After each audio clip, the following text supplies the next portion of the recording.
How to select sneakers. Gym shoes, sport shoes, sneakers, are proper fitting athletic shoes that enhance performance and prevent injuries. Shoe professionals and orthopedic surgeons suggest these ideas when purchasing your next pair. Purchase shoes from a specialty store, if possible. The staff will provide right inputs on type of shoe for your sport and proper fitting.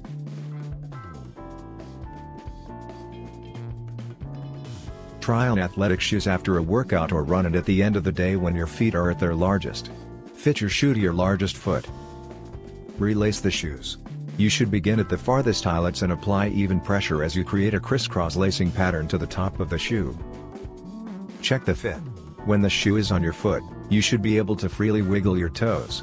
Make sure you can fit at least one thumb between your longest toe and the end of the shoe's toe box. Walk or run a few steps in the shoes and make sure they are comfortable. Check the heel. There should be a firm grip of the shoe to your heel and your heel should not slip as you walk or run. Wear the same type of sock that you would wear for that sport. Consider a sport-specific shoe. This may be necessary if you participate in a sport 3 or more times a week. Change shoes regularly. After 300 to 500 miles of running or 300 hours of exercise, the cushioning material in a shoe is usually worn down and it's time to replace the shoes. Running shoes should have ample cushioning to absorb shock. Walking shoes look for a lightweight shoe with extra shock absorption in the heel of the shoe, especially under the ball of the foot, to prevent foot fatigue, and have extra shock absorption in the sole beneath the ball of the foot, where the most stress occurs. Tennis shoes supports the foot during quick side-to-side movements or shifts in weight. They provide stability on the inside and outside of the foot. Basketball shoes with a thick, stiff sole gives extra stability when running on the court. A high-top shoe provides added support.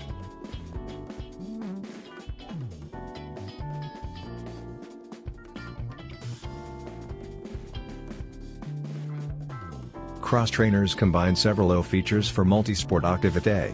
Good cross trainers should have both flexibility in the front of the foot needed for running and lateral control necessary for aerobics or tennis.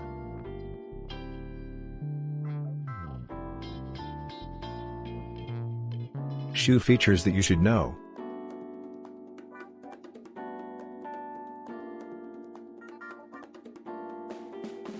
A slip-lasted shoe made by sewing together the upper like a moccasin and then gluing it to the sole.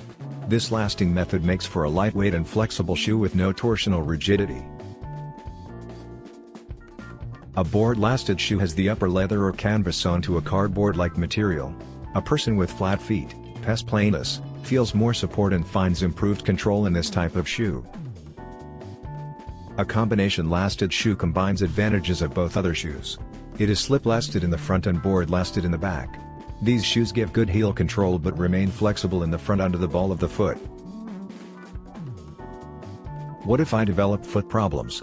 Simple adjustments in the shoes may relieve the symptoms. Many of these devices are available without way to alleviate pain beneath the heel, such as plantar fasciitis. Made of plastic or rubber, the heel cup is designed to support the area around the heel while relieving pressure beneath the tender spot.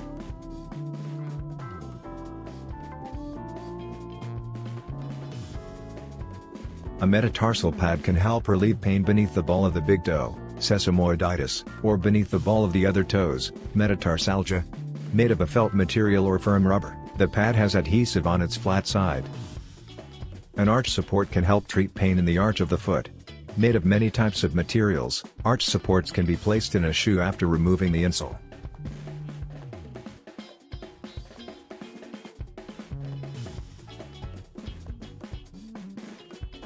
Talk to your foot and ankle orthopedic surgeon if you are experiencing foot or ankle problems.